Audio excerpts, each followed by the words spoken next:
और इस वक्त की बड़ी खबर आपको बता रहे हैं। सबसे बड़ी खबर जो आ रही है रूस से, जहां पर अलेक्जेंडर दुगिन की बेटी दारिया दुगिन की कार धमाके में मौत हो गई और ये कार अलेक्जेंडर दुगिन की थी। माना यह जा रहा है, जानकारी जो निकलकर सामने आ रही है कि इस गाड़ी में दरअसल अलेक्जेंडर दुगिन को सवार होना था, लेकिन एन मौके पर प्लान में कुछ तब्दीली हुई और उनकी बेटी इस गाड़ी को लेकर निकल गई।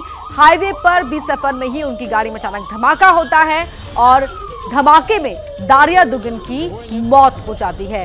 तो पुतिन के राइट हैंड को कौन मारना चाहता था, यह सवाल इसलिए उठ रहा है क्योंकि ये गाड़ी दारिया दुगिन की ना होकर उनके पिता अलेक्जेंडर दुगिन की थी। आशीष कुमार सिंह हमारे सहयोगी भी फोन लाइन पर जुड़ गए हैं हमारे साथ। आशीष, साजिश के पीछे कौन था, किस तरीके से कार में विस्फोटक लगाए गए, इन तमाम चीजों की तो जांच की जाएगी, लेकिन आप इस हमले को किस तरह से देख रहे हैं, क्योंकि मॉस्को को दहला दिया इस हमले ने। देखिए, इस तरह का कोई भी हमला आपने हाल फिलहाल इतने प्रेसिजन के साथ होते हुए नहीं देखा। और जब इस तरह का हमला प्लान किया गया है और उसको ये मान के चला जाए, प्रणय भी अभी कह रहे थे कि ये निश्चित तौर पर सीधा निशाना रूस के राष्ट्रपति को बनाया गया है। इन द सेंस असैसिनेट करना जरूर अलेक्जेंडर दुगिन को चाहते थे, लेकिन ये सीधा इशारा राष्ट्रपति पुतिन की तरफ है। जो भी एजेंसीज इसमें शामिल हो, उसको जो हमें जानकारी है उसके मुताबिक it has sent shock wave in Russia, specially leadership.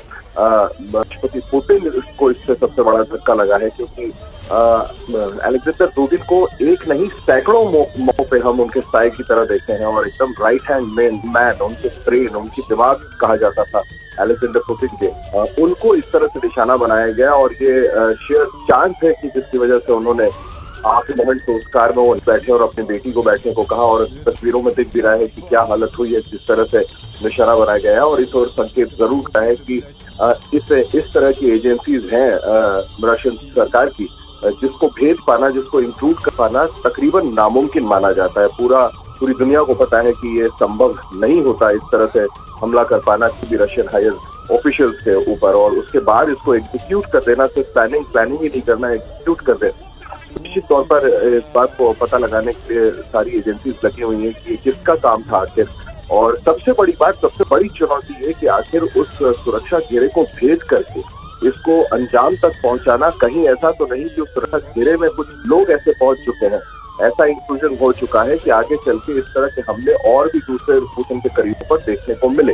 तो निश्चित तौर पर बहुत बड़ा खतरा खुद राष्ट्रपति पुतिन पर भी आता है। और अलेक्जेंडर दुगिन, जैसे मैंने आपको बताया, एक नहीं सैकड़ों जगहों पर आपको राष्ट्रपति पुतिन के साथ नजर आएंगे। कोई छोटा मोटा व्यक्ति नहीं था, राइट हैंड मैन था बिल्कुल। और इतना बड़ा हमला निश्चित तौर पर इसके अब आपको आफ्टर इफेक्ट देखने को मिलेंगे।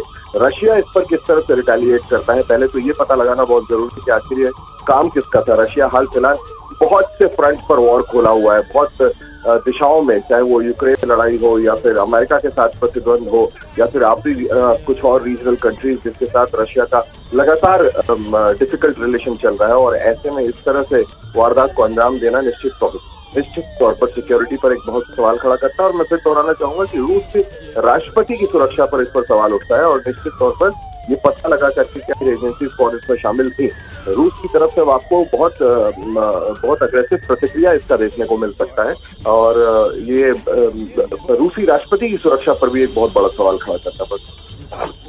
तो तमाम तरह के सवाल इस पूरे घटना के बाद खड़े हो जाते हैं। जिस तरह से आशीष आपने इन चीज़ों का जिक्र किया, और एक महत्वपूर्ण सवाल ये भी कि जो खुफिया एजेंसियां रूस के बाहर भी जिनका नाम है, जिनका दबदबा है, उन खुफिया एजेंसियों को इस पूरे धमाके के बारे में पहले से वो पता क्यों नहीं लगा पाए कि इस तरह की कोई प्लानिंग की जा रही है, दुश्मन इस तरह की कोई प्लानिंग कर रहे हैं कि जो सीधा संदेश राष्ट्रपति पुतिन तक पहुंचाने का। अलेक्जेंडर दुगिन अगर इस गाड़ी में सवार होते तो जाहिर तौर पर वो इसका निशाना बनते, लेकिन उनकी बेटी इस गाड़ी में सवार थी जिनकी धमाके में मौत हो गई। आशीष, ये बिल्कुल तमाम एजेंसी के साथ मिल करके किसी भी रूस जैसे बड़े देश की एजेंसी काम करती है। और एक नहीं, मल्टीपल सिक्योरिटी एजेंसी होती हैं, सिक्योरिटी फोर्सेज होती हैं जो कि सुरक्षा में लगी होती हैं। एक दूसरे के देशों के साथ लगातार सिक्योरिटी और इनपुट्स को एक्सचेंज किया जाता है। तमाम देशों के साथ इस तरह की अंडरस्टैंडिंग होती है। आप बिल्कुल सही बात कह रही हैं कि उसके बावजूद इस तरह की घटना को अंजाम दे दिया गया। इतनी बड़ी प्लानिंग हो तो किसी को कानो कान खबर नहीं हुई। 2 दिन पहले भारत के नेशनल सिक्योरिटी एडवाइजर ने मॉस्को का दौरा किया है। ठीक मॉस्को शहर के बगल में इस तरह का हादसा अंजाम हो सकता है। कोई भी इस तरह के हाई लेवल की वीवीआईपी मूवमेंट होती है तो हम देखते हैं कि उस दौरान कम से कम सिक्योरिटी और बीफ अप कर दी जाती है। और उस समय इस तरह से सिक्योरिटी को भेज देना, वो भी मैं फिर दोहराना चाहूंगा कि इसको आप इस तरह से देखिए, राष्ट्रपति की सुरक्षा को भेजा जा रहा है, एक सीधा संदेश राष्ट्रपति पुतिन को दिया जा रहा है। क्रेमलिन कितना मजबूत है, उसके इर्द गिर्द परिंदा पर नहीं मारता। पूरे रूस में राष्ट्रपति जो है कहीं से मूवमेंट हो रही हो, उनको किस लेवल की सिक्योरिटी मिलती है सभी को पता है। अमेरिकी राष्ट्रपति के बाद चीन के राष्ट्रपति और रूस के राष्ट्रपति को शायद सबसे शक्तिमान व्यक्ति पूरे पृथ्वी पर माना जाता है, और ऐसे में उनके दाहिने हाथ जिस पर पूरा जिम्मा होता है कि राष्ट्रपति पुतिन के मूवमेंट में उनकी बहुत से होती है। मैं जैसा कह रहा था कि उनको दिमाग, उनका ब्रेन कहा जाता है पुतिन को। ऐसा माना जा रहा है कि इस तरह के हमले में अगर खुद दुगिन मारे गए होते तो पुतिन की शक्ति कहीं ना कहीं आधी हो गई होती। उस व्यक्ति को निशाना बना दिया गया, इतने बड़े घटना को अंजाम दे दिया गया। और देखिए nick of the fraction of few seconds में अगर उन्होंने ये निर्णय नहीं किया होता, बाई शेयर चांस की इस कार में वो नहीं बैठेंगे, उनकी बेटी बैठेगी, तो निश्चित तौर पर आज दुगिन जिंदा नहीं होते।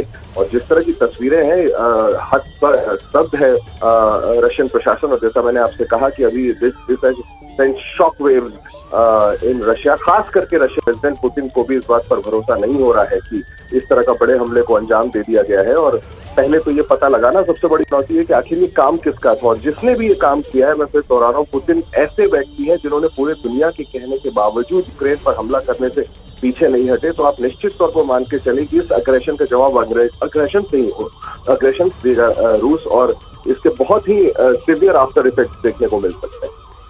आशीष, आप बने रहिए हमारे साथ। दर्शकों को एक बार फिर ये पूरी घटना का ब्यौरा दे देते हैं। तस्वीरें जो आप देख रहे हैं, एक तस्वीर में आप आग की लपटों में घिरी गाड़ी को देख रहे हैं, दूसरी तस्वीर में आप देख रहे हैं पुतिन और अलेक्जेंडर दुगिन को, जो उनके बेहद करीबी, उनके राइट हैंड। और जिस धमाके की तस्वीर आपको दिखा रहे हैं, उस धमाके में पुतिन के करीबी अलेक्जेंडर दुगिन की बेटी दारिया दुगिन की मौत हो जाती है। लेकिन जिस गाड़ी में धमाका हुआ, बड़ी बात यह है कि वो गाड़ी दरअसल अलेक्जेंडर दुगिन की थी, यानी कि निशाने पर क्या अलेक्जेंडर दुगिन थे, ये बड़ा सवाल उठ रहा है। राष्ट्रपति पुतिन के राइट हैंड अलेक्जेंडर दुगिन को कौन टारगेट पर लेना चाहता था? खुफिया एजेंसियों को, तमाम जो सुरक्षा एजेंसियां हैं रूस की, क्या उन्हें इस बात की भनक क्यों नहीं लग पाई? क्योंकि मॉस्को में, राजधानी मॉस्को में इस तरह का हमला होना, इस तरह का धमाका होना, धमाके में दारिया दुगिन की जान जाना बहुत बड़े सवाल खड़े करता है।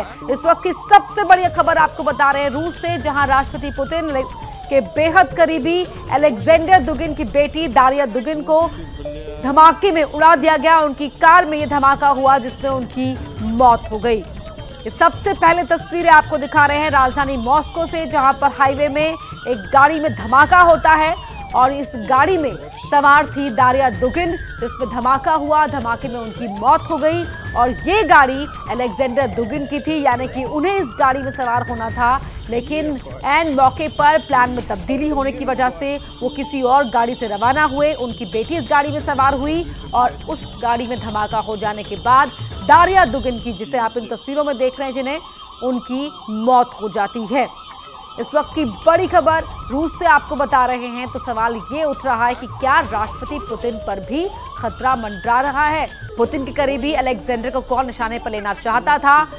किसकी साजिश थी? किस तरह से साजिश को अंजाम दिया गया? इन तमाम चीजों की जांच की जा रही है और जल्द ही यहाँ पर जांच की बात, तस्वीर निकलकर सामने आएगी, वो सबके सामने होगी। लेकिन बड़ा सवाल ये भी उठ रहा है इस घटना के बाद, जिस तरह से आशीष हमारे सहयोगी ने जिक्र किया, कि रूस अब इसका जवाब किस तरीके से देता है, ये भी देखना होगा। क्योंकि रूस अक्सर इस तरह की घटनाओं के बाद जो प्रतिक्रिया देता है, वो भी उतनी ही आक्रामक अंदाज से देता है। क्या मजबूरी है मेरी, बताइए। मैं अभी आपको बताती हूँ कि मैंने ओए होए होए होए, नमकीन के चटकारे लेते हुए टकटकी मार के डिबेट शो को पॉज रिपीट कर करके देख रहे हैं जोगिंदर जी।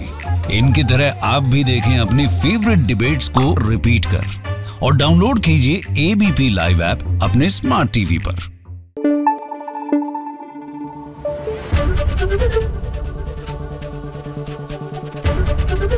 एबीपी न्यूज आपको रखे आगे।